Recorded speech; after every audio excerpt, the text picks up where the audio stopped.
데일리 브리핑. 네, 매주 월요일 데일리 브리핑에서는 저희 워싱턴 한면택 특파원을 연결합니다. 안녕하십니까? 네, 안녕하십니까. 워싱턴입니다. 미국 경제가 이미 불경기에 빠졌다라는 연방은행의 진단이 나와서 충격을 주고 있는데 어떤 상황입니까? 네, 기본 수치로 볼 때도 미국에서 불경기로 간주되는 거기에 이제 부합되기 때문에 그것도 이제 연방 당국, 연방은행이 이제 그런 진단을 내놓은 것인데요. 네. 미국에는 연방준비제도, 중앙은행이 연방준비제도 산하에 12개 지역 연방은행들이 있습니다. 그렇죠. 약간 하는 일들이 조금씩 다르거든요. 네. GDP, 국내 총생산을 실시간으로 추적하고 있는 것이 바로 애틀란타 연방은행입니다. 또 우리 이제 가계 소득이나 부채 이런 것을 하는 데는 이제 뉴욕 연방은행에서 주로 하고 있고요. 물론 지역별 경제 사정을 가장 이제 보고를 해서 베이지북으로 보고하는 것도 있습니다만은, 이 경제 통계를, 경제 상황을 파악하는데 약간의 이제 차이를 두고 있는데, 이 GDP를 실시간으로 추적하고 있는 애틀란타 연방은행이 6월 28일자로 현재 막 끝난 2분기 4월부터 6월까지의 국내 총생산 GDP 성장률 전망치를 수정을 해버린 겁니다. 그러니까 6월 27일까지는 플러스 0.3%가 될 거라고 얘기를 해왔었거든요. 네. 그런데 6월 28일자로 이게 마이너스 1%가 될 것이다 라고 얘기를 했습니다. 그러다 보니까 당연히 불경기가 이미 시작이 됐다라고 평가를 받고 있는 것이고요. 잘 아시는 대로 올 1분기에 미국 경제 GDP 성장률은 이미 마이너스 1.6%를 기록했습니다. 또 GDP라는 것은 연방정부 통계가 세 차례 걸쳐서 나오지 않습니까? 네. 매달 이제 한 분기가 석 달인데 뭐 잠정치, 속보치, 확정치 뭐 이렇게 나오는데 이게 계속 악화됐거든요. 1.4로 시작했다가 1.5, 1.6으로 마이너스 1.6으로 이제 최종 확정치가 나왔습니다. 물론 이것도 바뀔 수는 있지만은요. 올 1분기 1월부터 3월까지의 GDP 성장률이 마이너스 1.6%를 기록한 데 이어서 2분기인 4월부터 6월까지도 마이너스 1%로 예측이 됐기 때문에 이게 바로 이제 불경기에 이미 진입을 했다. 이미 빠졌다라고 평을 받는 것입니다. 미국의 불경기는 또 판정하는 것이 참 아이러니컬하게도 민간 연구기관이 판정하지 않습니까? NBER이라는 국가경제연구국. 이제 민간기관인데도 전통적으로 이게 100년 넘은 기관이다 보니까 언제부터 언제까지 불경기다. 불경기 시작과 끝을 알리는 기관이 또 이런 민간 연구 기관인데 여기에서 통상적으로 얘기할 때는 불경기라면은 이제 2분기 연속 마이너스 성장을 했을 때 불경기로 간주를 하고 선언을 하게 됩니다. 물론 팬데믹 상황은 조금 예외였기 때문에 갑자기 내려질 것이 뭐 급추락할 것이 분명히 했지 않습니까? 네. 이러다 보니까 바로 이제 불경기로 선언을 했습니다만은 그러한 것을 제외한 통상적인 경우에는 이렇게 2분기 연속 마이너스 성장을 기록했을 때 불경기라고 간주를 하는데 선언하는데 현재 올 1분기는 마이너스 1.6, 2분기에 마이너스 1%면 2분기 연속 마이너스 성장이어서 미국 경제가 이미 사실상 불경기에 빠졌다라는 진단을 연방은행, 애틀란타 연방은행도 시인을 한 것으로 보입니다. 물론 2분기는 아직 추산치이기 때문에 실질적으로 이제 앞으로 계속 나올 연방정부의 통계를 봐야 되겠지만은 그만큼 벌써 체감뿐만 아니라 수치로 볼 때에도 이미 미국 경제가 불경기에 빠졌다라는 그런 지적을 면치 못하고 있는 것 같습니다. 네. 그런데 연준은 불경기를 감수하고서라도 공격적인 그 연속 금리 인상으로 물가부터 잡겠다 이렇게 강조하고 있거든요. 앞으로 어떻게 대처할 것으로 예상이 되나요? 네, 제롬 파월 연준 의장을 비롯해서 연준 이사들의 발언을 쭉 추적을 해보시면 아시는데 말이 자꾸 바뀌고 있습니다. 네. 맞아요. 처음에는 불경기 없는 뭐 물가 잡기에 나선 것으로 얘기했다가 이제 소프트 랜딩이라고 그랬다가 그래도 가벼운 불경기를 피할 가능성은 피하지 못할 수도 있다라고 얘기를 해서 소프티시 랜딩이라는 말까지 했었거든요. 네. 이제는 하드랜딩 이 불경기 가능성이 없겠느냐라고 물어보면은 불경기 가능성이 있다라고 분명히 공개적인 청문회, 지난 상원 청문회에 나와서 제롬 파월 연준 의장이 존 테스터 연방 상원의원이 물어보니까, 왜냐하면은 기본적으로 연속적으로 이렇게 파격 금리 인상을 하면은 수요를 냉각시키겠다는 것이거든요. 수요가 냉각되면은 당연히 가벼운지 뭐 더 깊어질지 모르겠습니다만은 불경기 가능성이 높아지게 됩니다.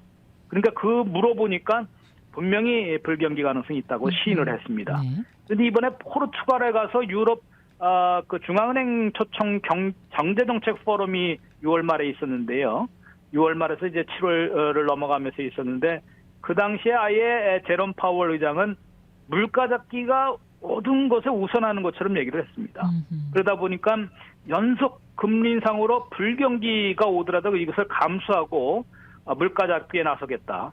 물가를 잡지 못하는 것이 가장 큰 실패가 된 것이기 때문에 무엇보다도 불경기를 두려워해서 금리를 올리지 못하거나 그렇게 주저하지를 할 수는 없다. 그럴 만한 여유가 없기 때문에 파격적인 연속적인 그 금리를 인상해서라도 이제 물가를 잡는데, 그때서 수반되는 불경기까지도 감수할 수밖에 없다. 이런 강경한 입장을 밝혔거든요. 이런 것을 볼 때는 금리 인상이 당장 지금 오는 26일부터 27일까지 또 회의가 있지 않습니까? 이때도 0.75포인트 또 올리지 않겠느냐. 심지어는 1%포인트를 한꺼번에 올리는 보기 힘든 그런 금리 인상 정책을 계속 펼 것으로 보이고요. 그렇지 않으면 물론 뭐 이것은 물가가 어떻게 이제 변하느냐에 따라서 달라지는 텐데, 연준이 보는 물가는 PCE 개인 소비 지출 물가인데 4월에 6.3, 5월에도 6.3으로 제자리 걸음했습니다. 금리를 그렇게 올려도 떨어지지 않았던 얘기죠. 뭐 변화가 없으면 더 나빠지지는 않았지만 소비자 물가는 이미 8.3에서 8.6으로 나빠지지 않았습니까? 네. 이러다 보니까 물가를 잡는다는 게 그렇게 쉽지가 않고, 물가는 먼저 아시다시피 수요만 냉각시켜서 되는 것도 아니거든요. 공급이 원활하게 돼야 되는데 공급이 지금 외부 요인이 안 되기 때문에 물가를 잡기 어려운 건데, 그래도 하여튼간 뭐 어떤 한이 있더라도 물가 잡기가 최우선이어서 금리를 연속적으로 올릴 것임을 분명히 하고 있고요. 7월 말에 0.75 내지 1%포인트 올린다 그러면은 올 연말까지 3.4%로 올릴 것처럼 예고를 했었거든요. 이것이 4% 안팎으로 더 아마 확대가 될 가능성이 있는 게, 9월 달에 회의 있고 11월 초에 있고 12월 중순에 이번까지 하면 4번 더 남은 걸 매번 올리기 때문에 이미 금리 인상 시기를 1년간이나 지금 놓쳤다는 것이 지배적인 분석이거든요. 그만큼 가파른 또 광폭의 금리 인상은 앞으로도 계속될 것으로 예상이 되고 있습니다. 그러면 이게 연준의 목표와 전략이 바뀐 것입니까? 네, 아무래도 참 연준의 여론 지지율 지금 보면은 30%밖에 안 되거든요. 바이든 대통령은 31%입니다. 그만큼 신뢰를 완전히 잃어버렸다고 할 수 있는데, 그만큼 이러다 보니까 아주 첫 단추부터 잘못된 거 아니겠습니까? 그렇죠. 뭐 가파르게 물가가 뛰고 있는데도 일시적이라고 얘기해서 금리 인상 시기를 놓친 것이나, 그리고 나서 지금 서둘러서 또 광폭의 행보를 보이고 있기 때문에 그런데, 말씀드린 대로 이 표현 방법, 언어 구사도 완전히 달라지고 있거든요. 이런 것을 볼 때는 연준의 새 목표나 전략도 바뀐 것으로 간주가 되고 있습니다. 한마디로 좀 정리를 한다면은 불경기 없는 물가 잡기는 이제 물 건너갔고요.